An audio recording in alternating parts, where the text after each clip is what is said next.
आज की हमारी कथा एक ऐसे भक्त की है जिसकी भक्ति ने भगवान को धरती पर आने पर मजबूर कर दिया।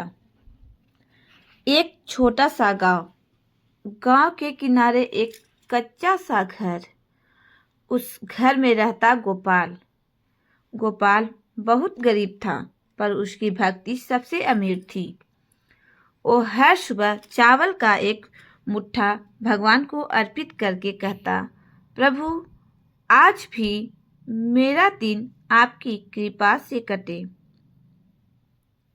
उसके पास न धन था न बड़ा परिवार, लेकिन उसके पास था भगवान पर अटूट विश्वास। गांव के लोग अक्सर हंसते थे, अरे भगवान क्या तेरी मुट्ठी भर चावल खाने आते हैं?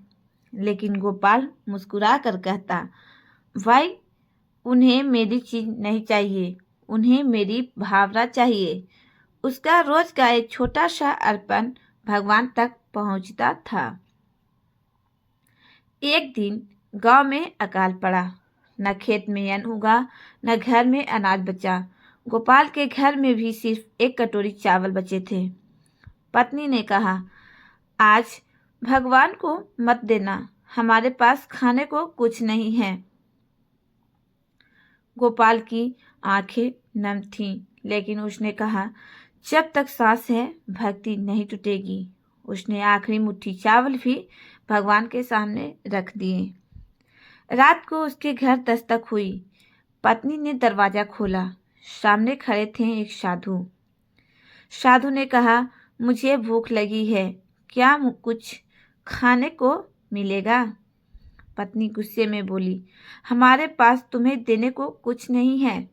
लेकिन गोपाल बोला, मेरे प्रभु कहते हैं, भूखे को भोजन देना सबसे बड़ा धर्म है। रुको बाबा, थोड़ा इंतजार करो, कुछ लेकर आता हूँ। लेकिन उसके घर में कुछ था ही नहीं। गोपाल ने आंख बंद कर भगवान से कहा, हे प्रभु, आज शर्मिंदा मत करना, मैंने अपनी भक्ति नहीं छोड़ी, अब आप मुझे अकेला मत छोड़ना। इतना कहते ही साधु मुस्कुराए और कहा, गोपाल, बाहर जाकर देख।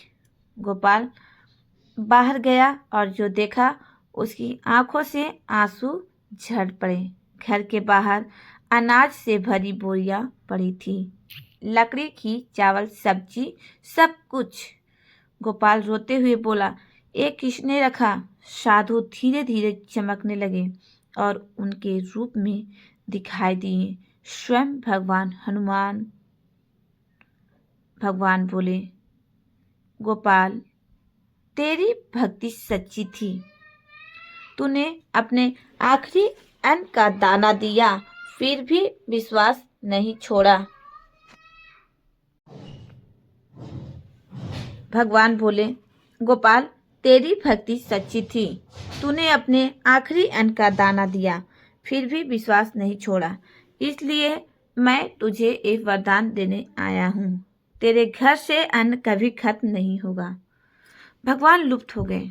गोपाल की आंखों में आंसू, घर में खुशहाली, और गांव वाले समझ गए, भक्ति का मूल्य धन से नहीं, दिल की भावना से होता है।